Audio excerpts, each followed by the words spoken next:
He destroyed her with a single cruel sentence. 8 years ago, he told his wife she would never be a mother, and divorced her without mercy. He was a Korean mafia heir. She was nothing in his eyes. But when she returned as one of the most powerful businesswomen in America, she brought with her 4 children. His children, 2 boys, 2 girls. The empire he built on lies was about to crumble. Because the woman he threw away? She's no longer the one who begged for his love. And this time, she holds all the cards. This is the story of a man who lost everything the moment he let her go. Welcome back to another powerful story of love, betrayal, and redemption. Today, I'm bringing you a tale that will stay with you long after it ends. Before we dive in, please hit that subscribe button, because trust me, you won't want to miss what happens next. He didn't remember her face anymore. 8 years had a way of erasing things: faces, names, the sound of someone crying in an empty bedroom. Kang Min-ho had built his empire on forgetting, on moving forward, on never looking back at the wreckage he left behind. But today, the wreckage walked into his boardroom. She wore white, not the soft, apologetic white of a woman trying to fade into wallpaper. No, this was the white of winter. Sharp, blinding, unforgiving. Her heels clicked against marble like a countdown, and every man in the room turned to look, not because she was beautiful, though she was, but because power had a scent, and she wore it like perfume. Min-ho's hand stilled over the contract he'd been signing. He looked up, and the world stopped. For a moment, just a breath, he saw her. The girl he married. The one who used to wait by the window with dinner growing cold. The one who cried silently in the bathroom so he wouldn't hear. The one he told, with casual cruelty, that she was worthless because her body couldn't do the one thing his world demanded. You'll never be a mother. He'd said it like a death sentence. And then he signed the divorce papers without looking at her twice. But this woman staring at him now with eyes like frozen rivers, she wasn't that girl anymore. "Mr. Kang," she said, and her voice was silk over steel. "I believe we have business to discuss." His jaw tightened. "I don't do business with strangers." She smiled. Slow. Dangerous. "Then it's fortunate we're not strangers, isn't it?" The room went silent. His men shifted, sensing blood in the water. Min-ho leaned back in his chair, studying her like a predator studies prey. But something was wrong. She didn't flinch, didn't look away, didn't shrink. "Do I know you?" he asked, though the question tasted like ash. She tilted her head. "You used to." And then she placed a folder on the table in front of him. Thick, expensive, the kind of document that held the weight of empires. "I'm here to acquire your East Coast operations," she said. "All of them." Min-ho laughed. It was a cold sound, sharp enough to cut. "You think you can walk into my territory and take what's mine?" "I don't think," she replied. "I know." She turned to leave, her presence filling the room even as she moved toward the door. But before she stepped out, she paused, looked over her shoulder, and for the first time he saw something flicker in her eyes. Recognition, pain, victory. "By the way," she said softly, "you were wrong about me." The door closed behind her, and Kang Min-ho sat alone in his fortress, staring at the folder she left behind, feeling something he hadn't felt in 8 years. Fear. Her name was Naomi Carter now. Not Kang Naomi, not Mrs. Kang. Not the girl who scrubbed floors in his family's estate, hoping someone would see her as human. Carter. A name she built with her own hands. A name that meant something in rooms where power was currency and mercy was weakness. She stood in her hotel suite overlooking the city, a glass of wine untouched in her hand. Behind her, the skyline glittered like scattered diamonds. But she wasn't looking at the view. She was looking at the photographs spread across the table. 4 faces, 2 boys, 2 girls, her children. His children. The ones he said she could never have. Min-ho Jr. was 8 now, with his father's sharp jaw and her warm eyes. He was brilliant. Ruthless when he needed to be. Gentle when he thought no one was watching. Beside him in the photo was his twin sister, Minji, a storm wrapped in silk, fierce and unbreakable. The younger twins, Jiho and Jisoo, were 6, still soft in ways the world hadn't hardened yet, still believed their mother could protect them from everything. Naomi's fingers brushed the edge of Minji's photograph. "You'll meet him soon," she whispered. "But not yet." A knock at the door pulled her from the memory. "Come in." Her assistant, Marcus, stepped inside. Tall, efficient, loyal in ways money couldn't buy. "The acquisition papers are ready. His lawyers are stalling, but they'll break." "They always do." Naomi nodded. "And surveillance?" "He's been asking questions, digging into your background. He doesn't know yet, but he's close." She smiled. "Let him dig. Let him wonder. Men like Minho need to believe they're in control. It makes the fall so much sweeter." Marcus hesitated. "And if he finds out about the children?" Her smile vanished. "He won't," she said, and her voice was ice. "Not until I decide he's ready." Across the city, Minho sat in his penthouse, a file open on his desk. Naomi Carter, self-made, untouchable. No family, no ties, no weaknesses. But something about her gnawed at him. The way she moved, the way she looked at him. Like she knew every scar he carried, every lie he told himself. His phone buzzed. "Sir, we found something." "What?" "She was in Seoul, 8 years ago, married to—" He didn't let the man finish. He hung up, stared at the photograph his team had uncovered, a younger version of Naomi, thinner, sadder, standing beside a man in a wedding photo. Him. The glass in his hand shattered. She knew he'd come. Men like Kang Minho didn't let mysteries walk away. They hunted them, cornered them, broke them open to see what was inside. So when her security called to say he was in the lobby, demanding to see her, she wasn't surprised. She was ready. "Let him up." He stormed into her suite like a hurricane. Still handsome, still dangerous, still the man who once held her heart in his hands and crushed it without blinking. "You lied to me," he said, and his voice was low, lethal. Naomi stood by the window, backlit by the city. Untouchable. "I never lied. You just never asked the right questions." "You're my ex-wife." "Was," she corrected. "Past tense. You made sure of that." He crossed the room in 3 strides, stopping just close enough that she could feel the heat of his anger. "Why are you here? What do you want?" "I want what you took from me." "I gave you money.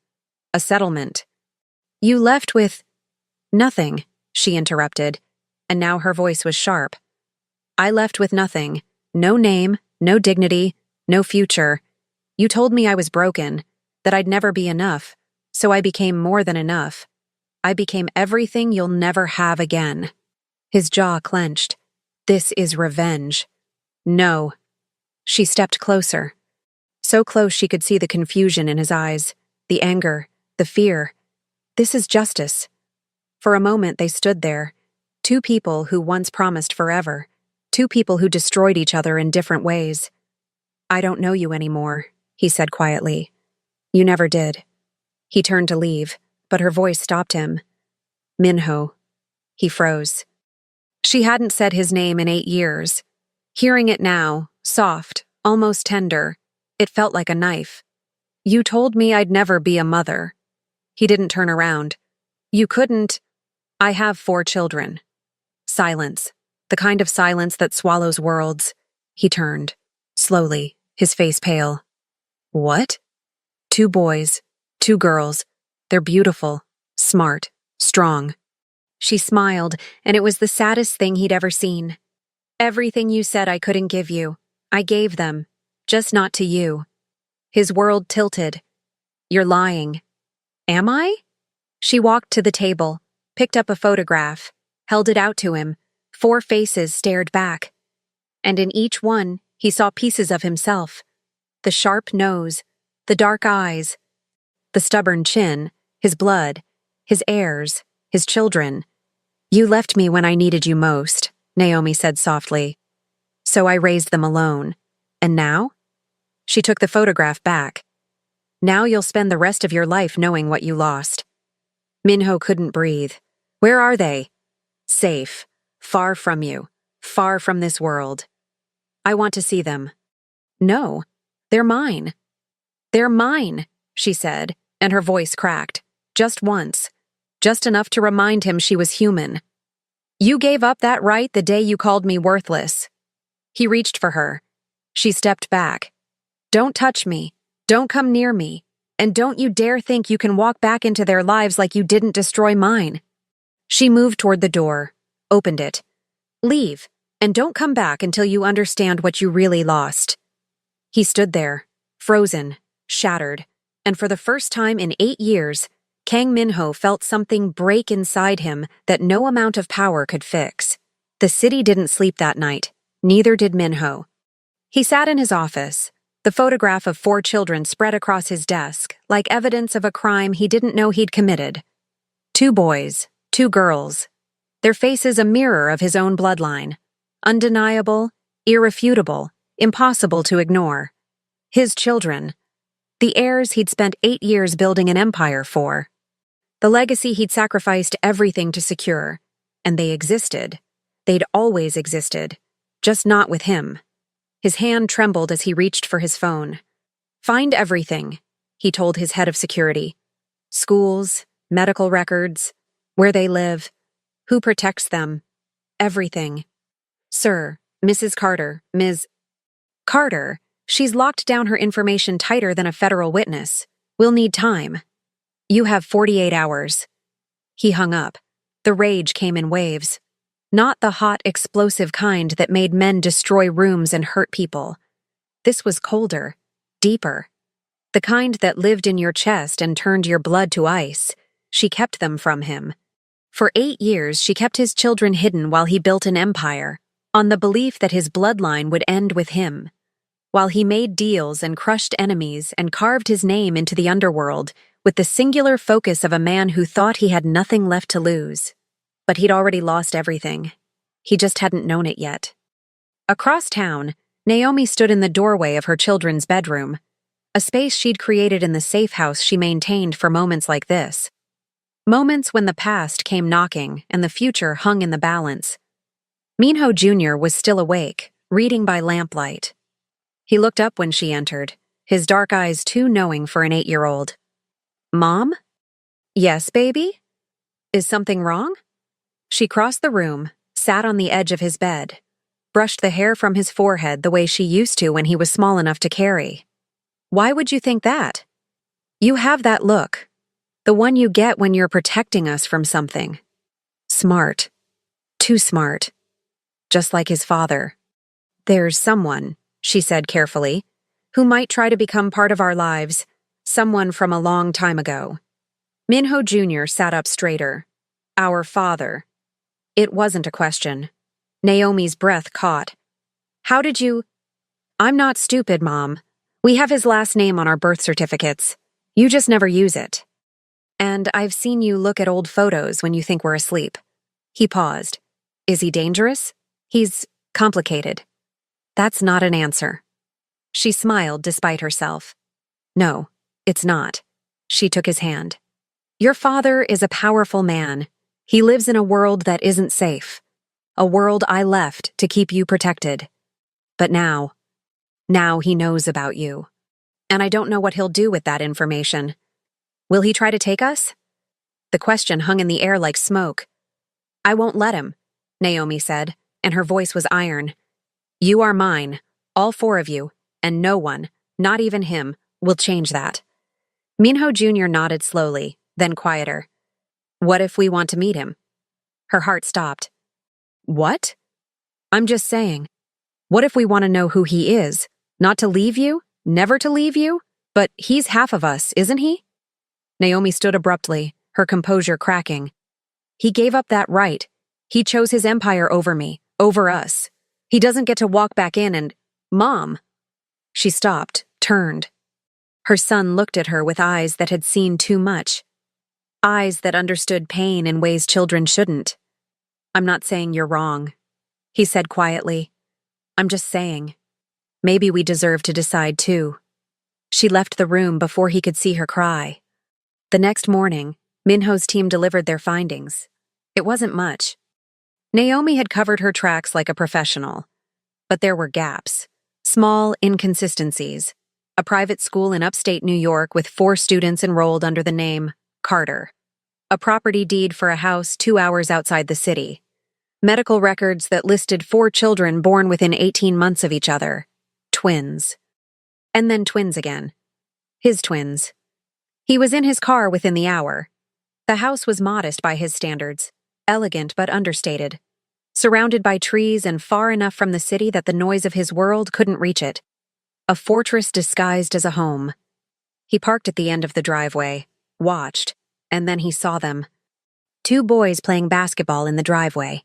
The older one, Minho Jr., he had to be, moved with precision and control. The younger one, Jiho, laughed as he missed a shot, carefree and bright. Then the girls emerged, Minji carrying a book and looking annoyed at the noise.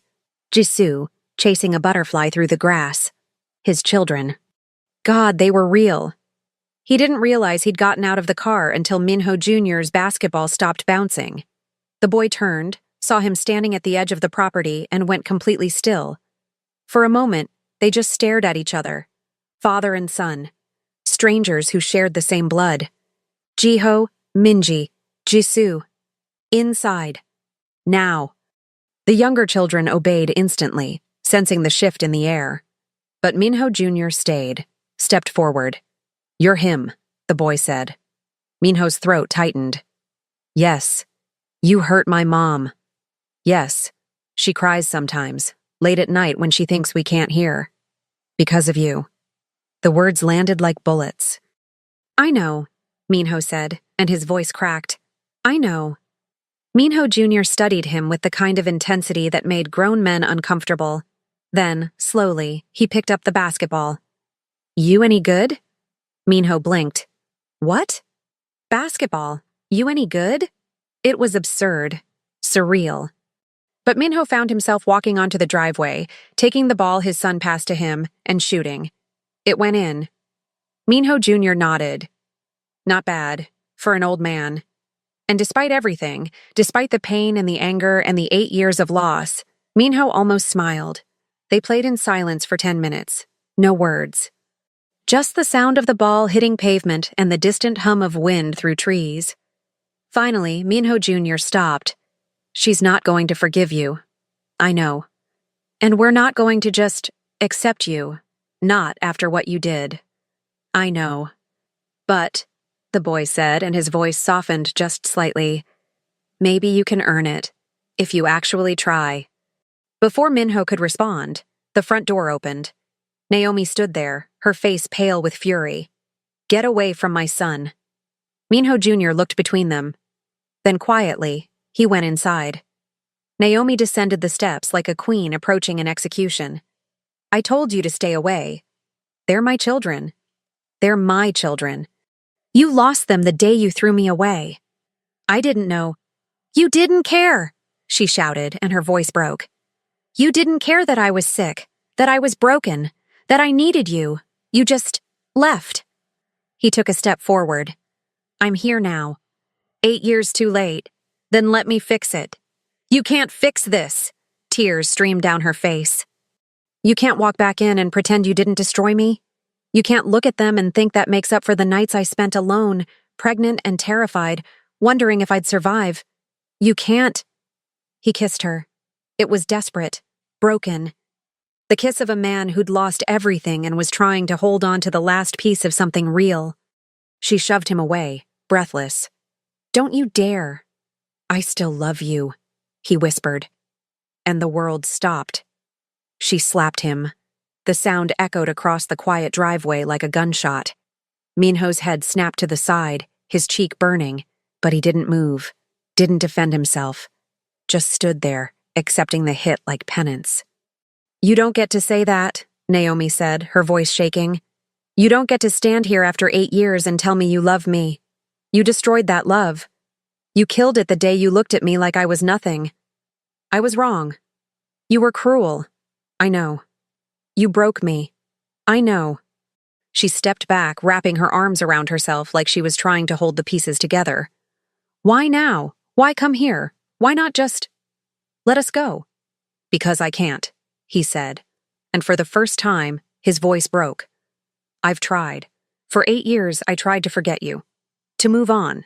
To convince myself that I made the right choice. But I didn't. I was a coward. I was so obsessed with building something that mattered that I destroyed the only thing that ever did. She looked away. You're too late. I know that too. He took a breath. But they deserve to know me. Not the empire, not the money. Me, even if you hate me. Even if I spend the rest of my life trying to earn something I'll never deserve. They deserve the choice. They're children. They're my children.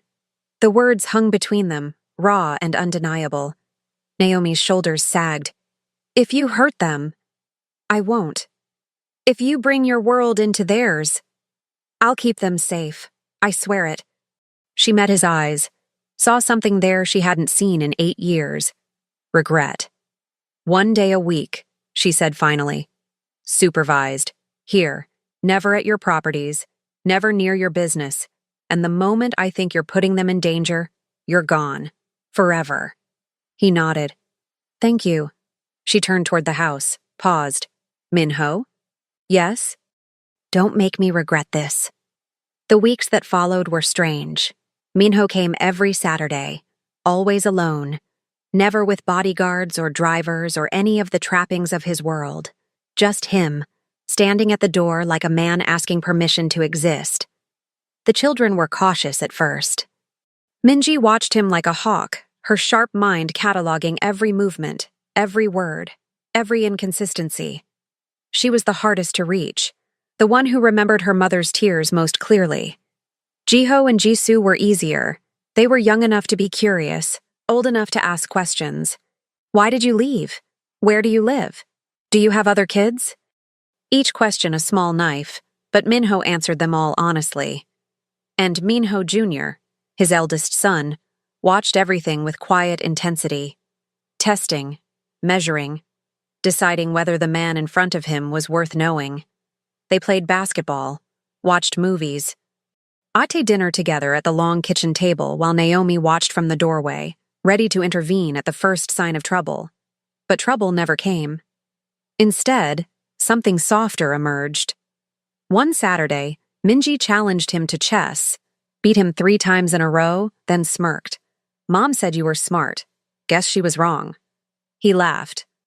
Actually laughed. She was wrong about a lot of things, but not about you. You're brilliant. Minji's expression softened, just slightly. Mom taught me. She said knowledge is the only thing no one can take from you. She's right. She usually is. Another week, Jisoo fell off her bike, scraped her knee. And before Naomi could reach her, Minho was there, kneeling in the grass, cleaning the wound with a gentleness that made Naomi's chest ache. Does it hurt? He asked softly. Jisoo sniffled. A little. You're braver than me. When I was your age, I cried over paper cuts. She giggled. Really? Really? He kissed her forehead. And Naomi had to turn away before he saw her face. But it was Minho Jr. who broke the silence one evening as they sat on the porch, watching the sun set. Why did you really leave her? Minho didn't flinch. I was afraid. Of what? Of failing, of not being enough. My family, my world. It doesn't forgive weakness. And when your mother couldn't give me an heir, I thought that made her weak. But I was wrong. She was the strongest person I ever knew, and I was too blind to see it. Minho Jr. nodded slowly. She still loves you, you know. Minho's head snapped up. What? She tries to hide it. But I see the way she looks at you when you're not paying attention. Like she's trying to remember who you used to be. I'm not that person anymore. Maybe that's the problem. Inside, Naomi stood at the window, watching them talk. Her heart a war zone, her mind a battlefield. Because Minho Jr. was right. She did still love him. And that terrified her more than anything. That night, after the children were asleep, Minho found her in the garden. She didn't tell him to leave. They're good kids, he said quietly. They're everything, she replied. You did that. Not me. You. She looked at him. Why are you really here, Minho? Is it guilt? Obligation? Or do you actually want to be their father? All of it, he admitted, but mostly. I just want to be near them, near you, even if it's just for a few hours a week, even if you never forgive me. This, right here, it's the only thing that's ever felt real. She closed her eyes. You can't undo the past. I know. But maybe I can build something better in the future. For a long moment they stood in silence. Then, so softly he almost didn't hear it, she whispered, "Stay for dinner tomorrow. The kids would like that." It wasn't forgiveness, but it was a start. 3 months later, everything changed. It started with a phone call. Minho was at the house, had become a regular presence now. No longer just Saturdays, but scattered weekdays too, helping with homework, fixing broken things, becoming part of the fabric of their lives in small, quiet ways. He'd learned that Minji liked her sandwiches cut diagonally, that Jiho couldn't sleep without his nightlight, that Jisoo collected rocks from the garden and named each one, that Minho Jr. stayed up late reading strategy books like his father once did. He was in the kitchen with Naomi, chopping vegetables while she seasoned chicken, and the domesticity of it all still felt surreal. 3 months ago, he'd been signing execution orders. Now he was debating whether carrots should be julienned or diced. "Julienned," Naomi said, reading his mind. "Jiho won't eat them otherwise.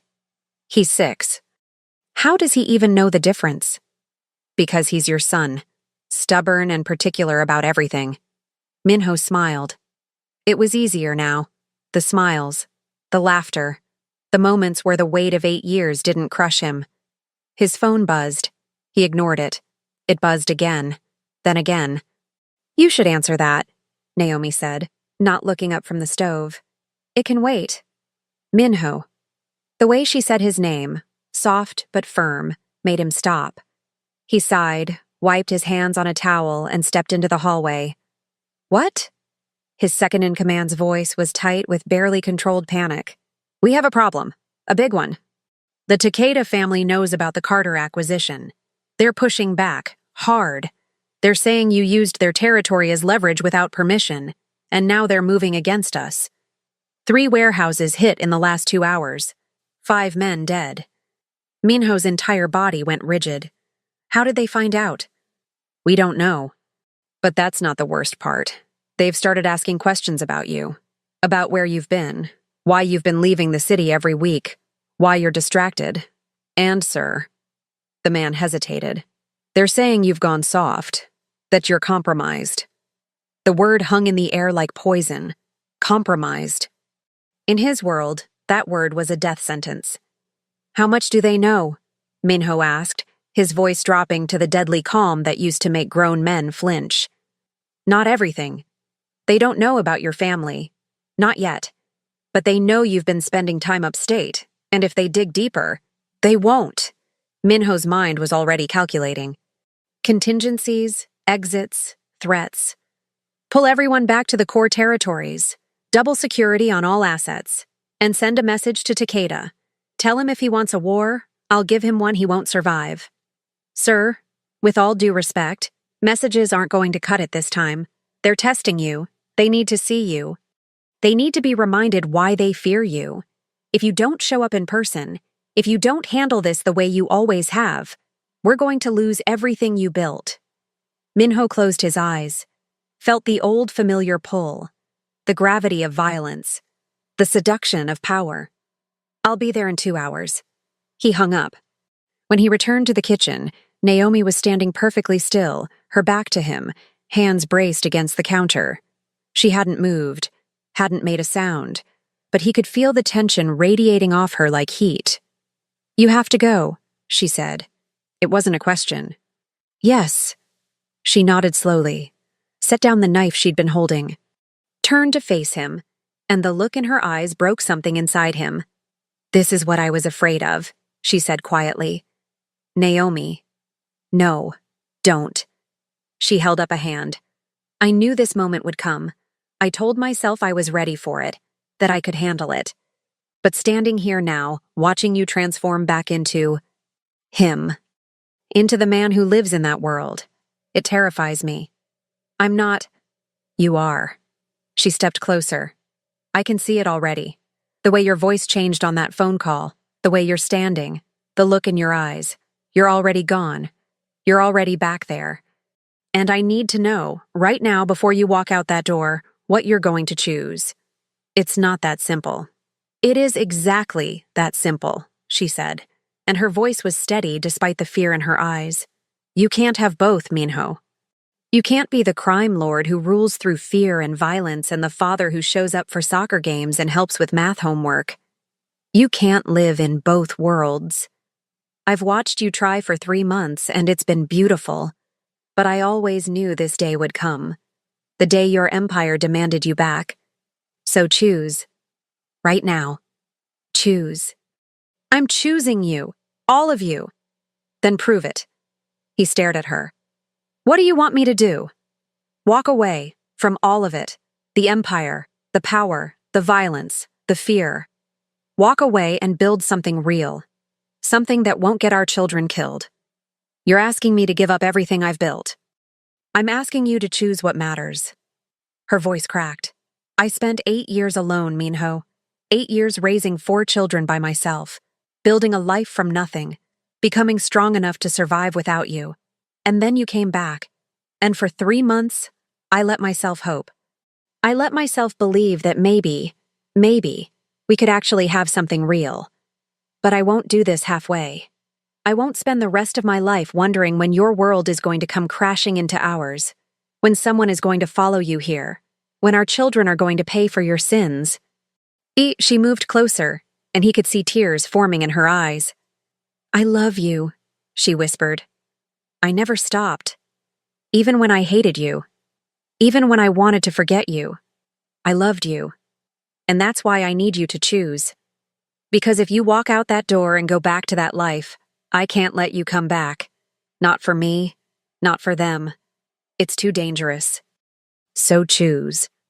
The sound of laughter drifted in from the living room. Minho Jr. was teaching Jiho a card trick, his voice patient and encouraging, just like Naomi's always was. Minji was reading to Jisoo, acting out the voices with theatrical flair. His children, his family. The thing he'd spent 8 years believing he'd never have. If I walk away, he said slowly, every word careful, people will come for us, my enemies. The families I've kept in check through fear and strength. They'll see weakness. They'll see an opportunity. And they'll strike, not just at me, at you, at them. Do you understand that? Yes. And you still want me to do it. I don't want you to do anything, she said. I want you to choose who you are, who you want to be, the man who rules through fear, or the man who builds through love. He looked at his hands that had signed death warrants, hands that had built an empire of blood and money, hands that had held his daughter while she cried over a scraped knee last week. If I stay, he said quietly, if I go handle this the way they expect me to, I'll win. The Takeda family will back down. My empire will be secure. And I'll have lost you. Forever. Yes. And if I walk away, I lose everything I've built. My power. My reputation. My legacy. Yes. But I get to keep you. And them. Naomi's breath hitched. Yes. He was silent for a long moment. Then, you've thought about this, about what happens if I choose you. Every day for 3 months. Tell me the plan. She blinked. What? You said you've been thinking about this. You wouldn't have given me this ultimatum without a plan. So tell me, what happens if I walk away? How do we survive? A small, cautious smile touched her lips. You really want to know? I really want to know. She took a breath. First, you dismantle your empire, not violently, not in a way that creates a power vacuum and starts a war. Methodically, piece by piece. You sell off territories to families that won't come after us. You liquidate assets. You disappear money into accounts they can't touch, can't trace. You make deals with your enemies that give them what they want in exchange for guarantees of safety. That could take months. 6 months. I've mapped it out. I've identified which families would be receptive to buyouts, Which territories are worth keeping as bargaining chips? Which assets can be liquidated quickly? He stared at her. You've been planning my exit strategy. I've been planning our exit strategy, she corrected, because I hoped, that one day you'd be ready to choose us. And when that day came, I wanted to be ready. What happens after I've dismantled everything? We disappear. New names, new city, new life. I have documents prepared, birth certificates, social security numbers, work histories, everything we need to become different people. The children will adapt. They're young enough. And we'll finally be free. Free, he repeated, testing the word. It felt foreign in his mouth. Free, she confirmed. No guards, no threats, no looking over our shoulders. Just a normal life. School plays and birthday parties and family dinners. The life I've been trying to give them since they were born. And me? What do I become in this new life? Whatever you want. You're brilliant, Minho. You built an empire from nothing. Imagine what you could do if you used that mind for something other than survival and conquest. He moved toward the window, looked out at the garden where Jisoo was arranging her rocks in careful patterns. They'll fight me. My own organization. They won't let me walk away peacefully. Then we make it worth their while. You said it yourself. You've kept them in check through strength. So give them something stronger. Give them stability. A clean transition. Promote your second in command. Give him everything. In exchange, he guarantees our safety. Our anonymity. He might betray that agreement. He might. But I've researched him. He's loyal. He has a family too. 2 daughters. A wife he adores. You leverage that. You make him understand that your safety guarantees his family's safety. Mutual destruction. The oldest play in the book. Minho turned back to her, and for the first time in 3 months, he saw her not as the woman he'd destroyed and was trying to win back, but as his equal. His partner. His match. You would have made a terrifying crime lord, he said. I learned from the best, she replied. And then I learned what actually matters. From the living room, Minho Jr.'s voice called out, Mom! Dad! Are we having dinner soon? I'm starving! Dad. The word still sent a shock through his system every time. Minho looked at Naomi. If I do this, if we do this, there's no going back. Once I start dismantling the empire, once people realize I'm walking away, we'll be vulnerable. Exposed. Are you absolutely certain? I've never been more certain of anything in my life. Then we start tomorrow.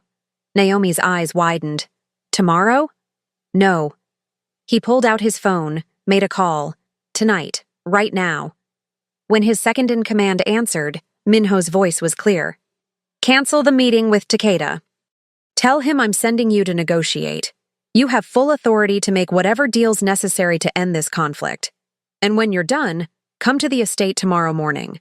We need to talk about your future. He hung up, turned back to Naomi. It's done. She covered her mouth with her hand, tears spilling over. Just like that? Just like that. He crossed to her, pulled her into his arms.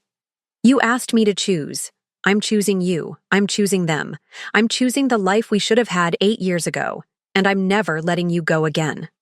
She sobbed into his chest, 8 years of fear and pain and hope finally breaking free.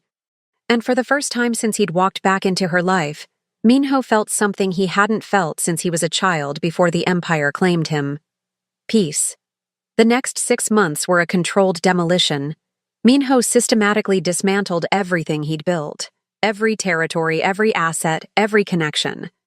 He met with rivals and former enemies, offering deals they couldn't refuse.